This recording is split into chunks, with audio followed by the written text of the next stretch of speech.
Hey, what's up, guys? Welcome to the SST classes, and today we will continue our geography.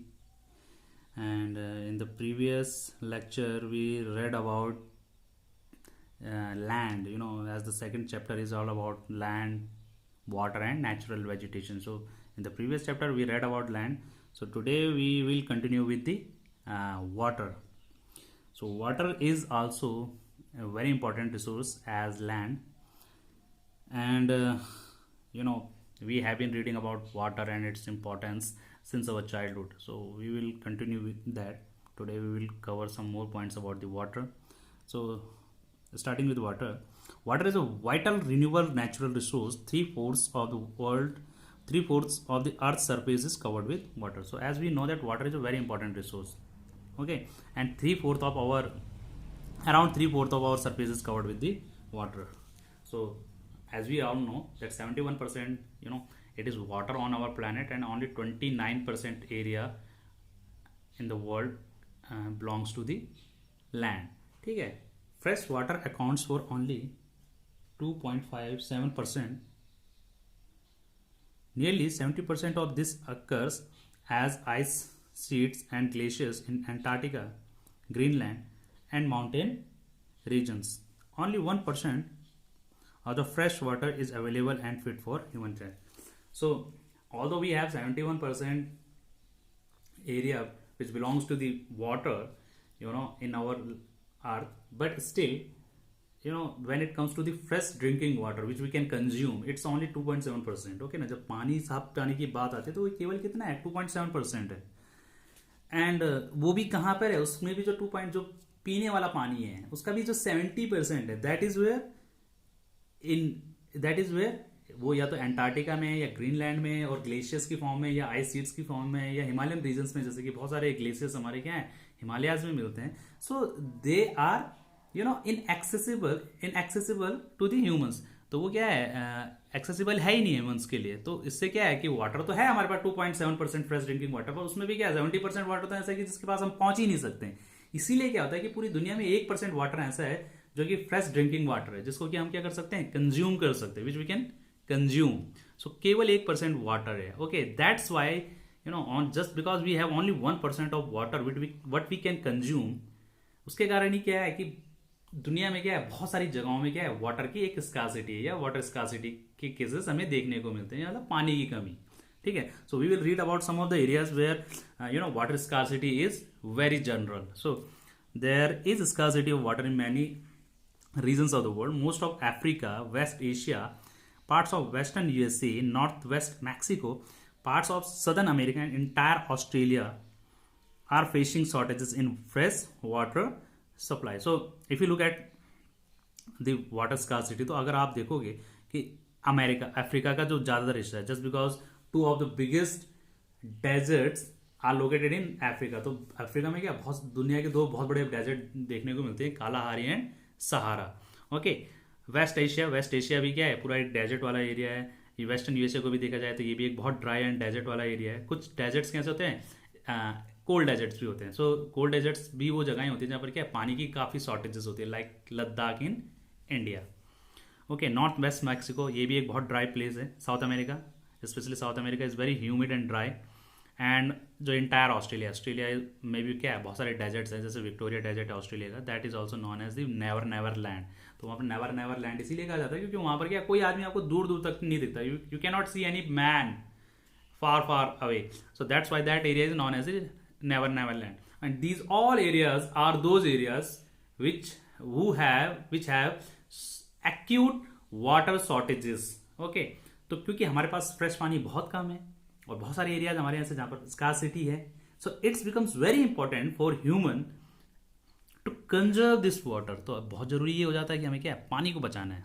सो पानी को बचाने के लिए some measures are there. So first measure which we are going to read about is the forestation.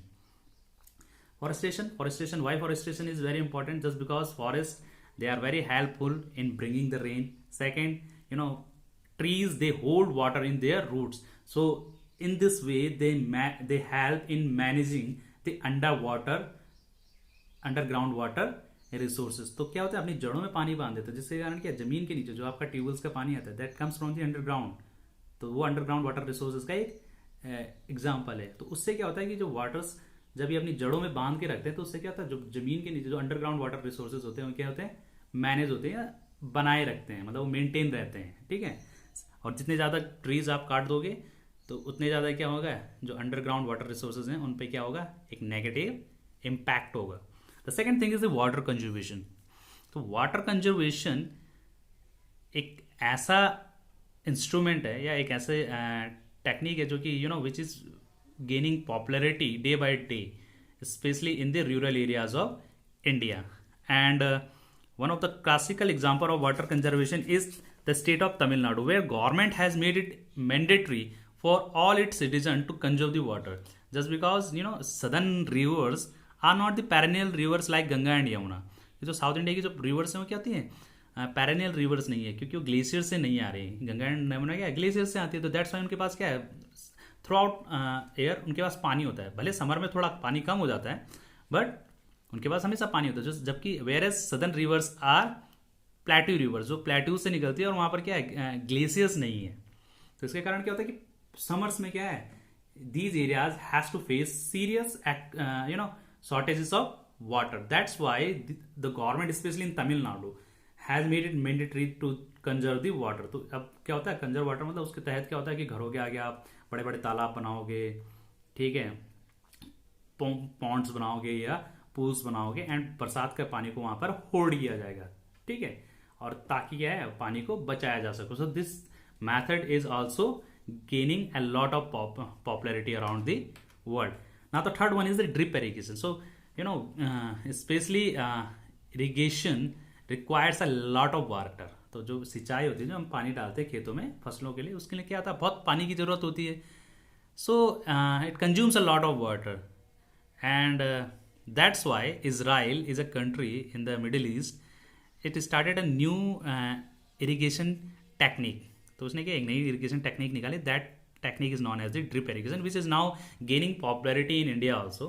Okay, so this drip irrigation system में क्या होता है कि पानियों को मतलब बूंद बूंद करके क्या है फसलों की सिंचाई की जाती है। ऐसा नहीं कि एक ही बार में पानी छोड़ दिया, बिल्कुल थोड़ा थोड़ा थोड़ा कर करके पानी वहाँ पर दिया जाता है फसलों को, और उतना ही पानी दिया जाता है जितने की रिक्वायरमेंट्स हैं। Okay, so this was all about the water, and now the important topic which we are going to read about is the natural vegetation and wildlife. So natural vegetation and wildlife has we all know, ठीक है। So first we will read about biosphere. What is biosphere? The first point in natural vegetation and wildlife is the biosphere. So natural vegetation and wildlife exist only in the narrow zone of contact between the lithosphere, hydrosphere and atmosphere. So natural vegetation and life exist only means जो lithosphere जो हमारा जिस पे हम रह रहे हैं, land को लिथोस्फीयर के नाम से जाता है, hydrosphere the area which belongs to the water, and atmosphere वहां पर रहने वाले जितने भी natural vegetation and wildlife है, उन सबको मिला के क्या बनता है, बायोस्फीयर बनता है। Okay, now we will read about the ecosystem. So ecosystem a system where living beings are interrelated and interdependent on each other for survival। एक ऐसा सिस्टम जहां पर क्या है, लोग एक जो लिविंग बींग्स है वो एक दूसरे पर निर्भर करते हैं और एक दूसरे से जुड़े हैं अपने सर्वाइवल के लिए, अपने जीवन के लिए। सो ecosystem could be as small as anything and as big as anything, like it could be as small as aquarium। so aquarium भी एक इकोसिस्टम का पार्ट है, जहां पर हमने मछलियां रखी हुई है, कुछ चारा वारा डाला हुआ है, पेड़ पौधे लगाए हुए हैं, so they are helping each other, ठीक है। At the same time ecosystem का एग्जांपल क्या है, ये पूरी अर्थ भी एक इकोसिस्टम है जहां पर कि सब लोग एक दूसरे से जुड़े हुए हैं। सो इकोसिस्टम क्या है, छोटा भी हो सकता है और बहुत बड़ा भी हो सकता है। एक पॉन्ड है वो भी एक इकोसिस्टम है, एक फॉरेस्ट है वो भी एक इकोसिस्टम है, ठीक है ना। So everything is has a ecosystem, और इकोसिस्टम की क्या है, जो साइज है इट कुड बी इनफाइनाइट, कुछ भी हो सकता है, छोटे से छोटा भी हो सकता है, बड़े से बड़ा भी हो सकता है। So next we are going to read about this. okay, now we will read about some of the importance of the vegetation and wildlife. So vegetation and wildlife are valuable resources. Plants provide us with timber, given shelter to animals, produce oxygen we breathe, protects soil. So अगर हम plants की बात करें, specially first we will talk about the importance of plants. तो plants हमें क्या है, timber देते हैं, लकड़ियाँ देते हैं, सेटस देते हैं, एनिमल्स को ऑक्सीजन प्रोड्यूस करने में हेल्प करते हैं। Eight the same time they protect soils. आपको पता है that you know they prevent the soil erosions which we have read out, maybe you have read about this in the previous classes, but it helps in reducing the soil erosion. Okay, besides that, vegetation has abundance of benefits. Okay, बहुत सारे benefits हैं, and you know it is up to you कि आप कितने सारे benefits सोच सकते हो जो वेजिटेशन से हमें मिलते हैं, जो वनस्पतियों से हमसे मिलते हैं, पेड़ पौधों से मिलते हैं। Next one is the wildlife. So wildlife includes birds, animals, insects as well as the aquatic life forms. So they provide us milk, meat, hides and wool. Insects like bees provides us honey. ठीक है, तो इसके अलावा क्या होता है, इन जानवरों के भी बहुत सारे फायदे हैं। So please visit the book and read about the importance and benefits of wild life.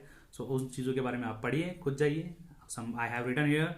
Okay, so next thing is the distribution of the natural vegetation. So natural vegetation depends primarily on temperature and moisture. So कोई भी natural vegetation है that depends on vegetation and moisture, ठीक है ना। और why I am saying that, just because if you look at the hot areas,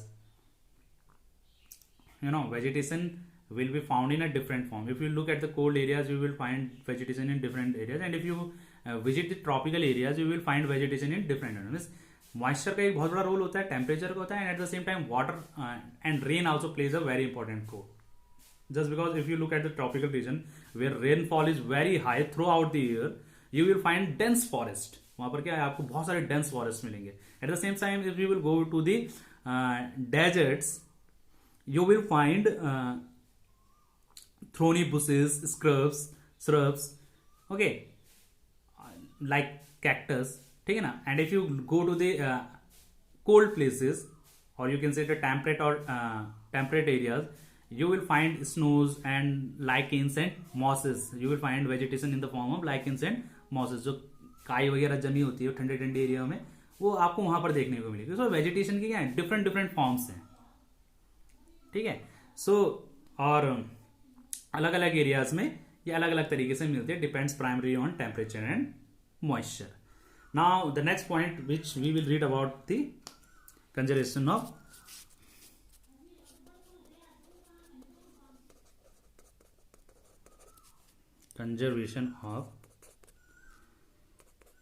natural vegetation and wildlife.